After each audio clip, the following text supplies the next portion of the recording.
Ngisacela ungibambela mfethu ngifaka on the spot. Okay. Mtshali, this one mfethu, thank you so much. I'm encouraged ukuthi our last meeting yaba nomthelela. That is so encouraging. Mtshali mfethu, ngifuna sikhulume itopic esindayo la mfethu ukuthi abanye bethu kuzokwenzeka sifind out ukuthi abantu besitsho ukuthi ingane zethu akuzona, you know. How do we handle that without ukuxhamazela nokulimaza izinto? Khona abanye nje mfethu engezwe umuntu eshawe istroke because uzothola ingane isise-tertiary yabo, so investe yonke into and all that. How do you stay sober after uzwe into kanjalo, you know? Ngiyabonga mfethu. Ngiyabonga. Lo mbuzo unamandla kakhulu. My take kulo mbuzo lona engakusho nje ukuthi uma sibuswa ifaith siyabantu sithembela kuNkulunkulu. Sithandaza simcela asiphe indlela asiguide futhi.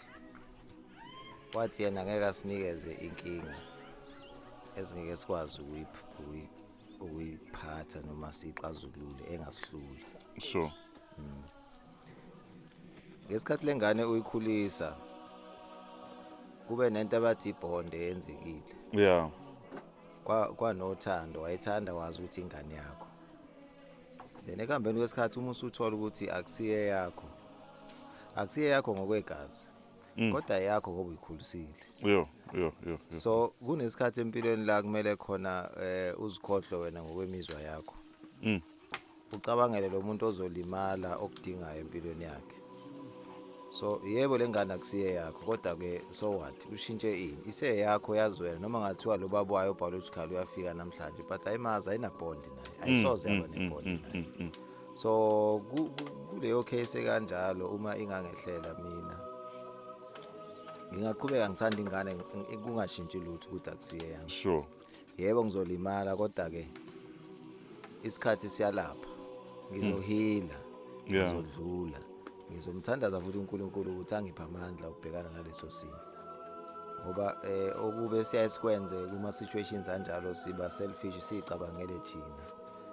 Ingane ayinacala and unikwe yona wanikwa amandla okuyikhulisa for a purpose, for a reason. Ngingasho lokho nje esayidini lokuyibulala abantu abaningi abacabanga suicide basuke bene-anger bengakwazi ukucontrol i-anger babhekene nayo ngaleso sikhathi. So vele mangathola ukuthi ingane akusiye yami kuningi okungangifikela ngingahluleka futhi ukucabanga ngendlela okuyiyona yona ngizithole sengicabanga sengithatha isinqumo okungesisona esi-right. So ngiyithandile kakhulu into eshiwo umfowethu Sondezi nobafo ngapha ukuthi uNkulunkulu yena owazi amacebo akhe ngathi. Yeah. Yena wathi uma isikhathi si-right uzokwenza kwenzeka. Waphuma emsebenzini ufuna ukubuyela mfowethu kodwa wakubuyisela waba right futhi ngenxa ukuthi awulahlanga ithemba. So engingakusho kubafowethu nabanye abangacabanga bekuleso simo ukuthi asibeka amathemba wonke nje okholweni sithembele uNkulunkulu sazi ukuthi sila for a purpose. Ungathathi impilo yakho uma isikhathi sesi-right yena wathi uzokwenza kanti futhi we are his masterpiece. Yeah. Ngiyabonga. Amen.